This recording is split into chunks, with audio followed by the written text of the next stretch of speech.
Coraline, the Wizard of Oz, and Alice in Wonderland have one thing in common. They're all beloved movies. That's about where the similarities appear to stop, though, isn't it? I mean, what could these three vastly different movies possibly have in common?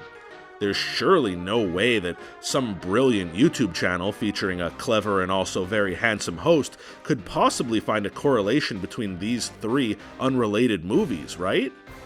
Oh, you know us so well. After all, this is ScreenRant, where you come for the fascinating movie theories, and you stay to leave all that mean stuff in the comment sections. And this is how Coraline, the Wizard of Oz, and Alice in Wonderland are actually a lot more connected than you may have thought. So what ties it all together is the Good Witch theory, which explains the shared universe of these three films. All of them share a strong connection via the Good Witch. For starters, all three movies feature a young female protagonist and a non-female antagonist. But wait, isn't the Wicked Witch the main villain in The Wizard of Oz? Nope, the Good Witch was. She's the one who waited all the way until the end to tell Dorothy about the shoes, the same way other lying female protagonists lie in Coraline and Alice in Wonderland and turn out to be antagonists all along. The Good Witch sends Dorothy on a deadly mission to find the wizard who had tasked her with eliminating the Wicked Witch.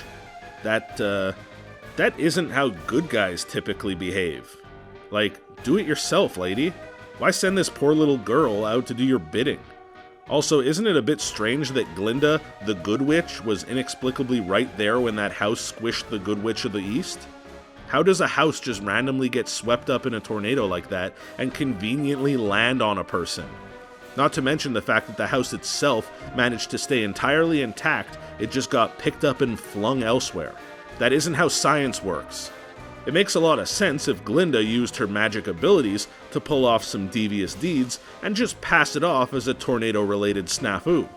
It's also a bit peculiar how the hot air balloon containing the wizard was blown so oddly off course.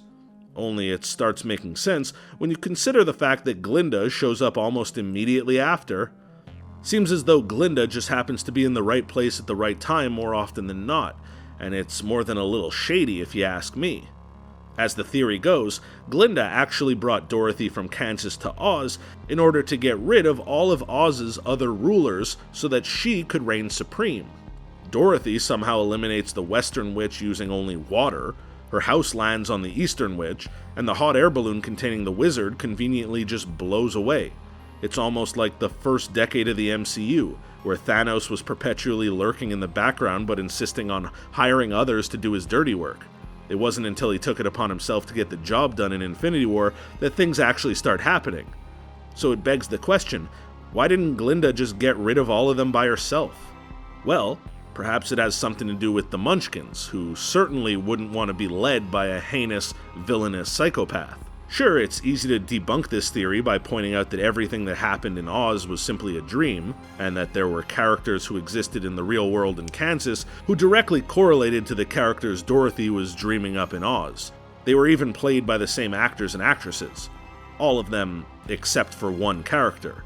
We're led to believe that the Good Witch was simply an incarnation of Auntie M, but unlike all of the others, these two roles aren't the same person.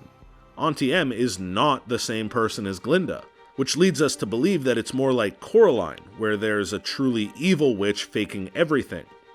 There's even some correlation to the Broadway play Wicked, which is based on The Wizard of Oz. Glinda is shady as heck in that incarnation as well, which only proves that the character of the Good Witch might not be so good after all. I wouldn't be surprised if there's some sort of older iteration of Oz lore out there where the character isn't so thinly masquerading as good and is just straight up completely evil. Even Margaret Hamilton, who played the role of the Wicked Witch of the West in the play, has gone on record to say that she thought her character wasn't such a bad person deep down, and that everyone was simply against her for unfair reasons. Throughout the Broadway play, we see Glinda's character evolve.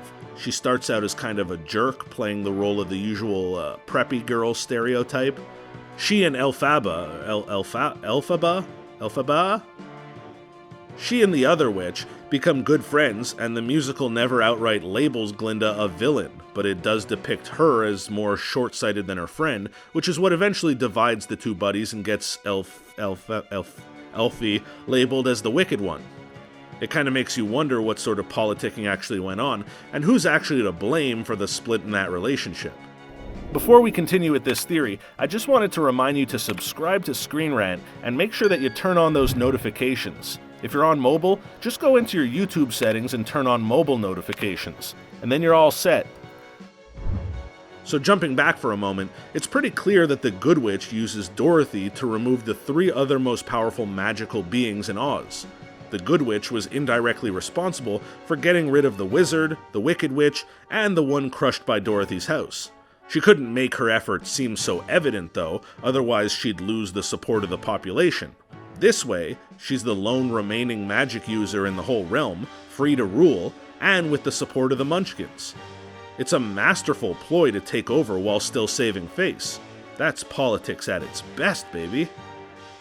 Once Dorothy is finished with her task, she's let go. Glinda doesn't need her anymore, so she lets her go peacefully with a cool dream to tell others about. And you were there.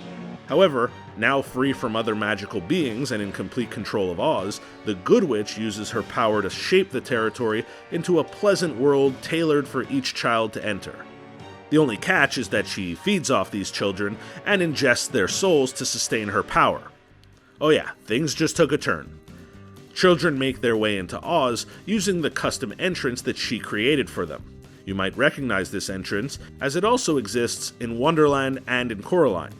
As more and more children start venturing into Oz, the more vibrant and creative it becomes. As time goes on, Oz becomes known for many things and goes by many names. One moniker in particular is Wonderland, where the Good Witch has switched up her appearance and now goes by the Queen of Hearts. The similarities are already there. Starting with the witch's blue eyes and the queen's blue eyebrows and eyeshadows, both characters have a penchant for speaking rather extravagantly, as well as carrying themselves and dressing that way as well. This version of the witch, the Queen of Hearts version, is potentially her at her most powerful. After her encounter with Alice, however, she begins to fail. The effects of time and the actions of Alice begin to take a toll on her as she loses strength. Over time, less and less children come to Oz for her to gain strength from. This is either a result of Alice warning others, or the eventual construction of the Pink Palace apartments. Prior to Coraline, Glinda starts rationing the few children she collects. She figures out a way to keep the children there, staying with her permanently. The Buttons. The Buttons keep the children inside of Oz, sustaining her just enough to keep the entire dimension held together. One of these particular children is Wibby's grandmother's sister. Following her disappearance, the entrance to Oz, which connected to the house, is sealed up. Therefore, Coraline was the final victim of the Good Witch, defeating her in the process and tearing down the entire world surrounding her. The movie truly reveals the extent of how much power the witch lost. Oz crumbles without the children there to hold it all together. If you really think about it, all 3 of these movies, and their respective books that they are all derived from, follow the same basic plot. They each tell the story of a young, fearless, resourceful, and curious girl who isn't shy about speaking her mind and does so very clearly. When we meet each one, she appears to be bored with her life, or with her parents or legal guardians, and is longing for some type of excitement or adventure. She feels like if she goes away from her normal routine and does something out of the ordinary, she'll have more fun and find that excitement that she's looking for. In all 3 stories, the young girl adventuress finds a way into a magical and strange world. In one instance, she's carried there by a cyclone. In another, she's transported through a rabbit hole. In the final one, she gets there by crawling through a door in the wall. Once in this magical land, each young woman comes to a point in her journey where she realizes that this awesome magical place is potentially dangerous and it's probably safer to head home. How each young girl gets home is the basis of how each story unfolds. In all 3 instances, the girl rises to the challenge, makes it out unscathed, and achieves their happy ending. The 3 girls aren't the same character, but they do all exist within the same reality and interact with the same antagonist, the Good Witch. Well, what do you think? Does this theory check out, or is there some info that we missed that may debunk the whole thing? Drop a comment in the section down below with your opinion. Before you go, make sure to hit that thumbs up button, and if you haven't already, make sure that you're subscribed to ScreenRant to stay up to date on all of our latest releases. Until next time, bye!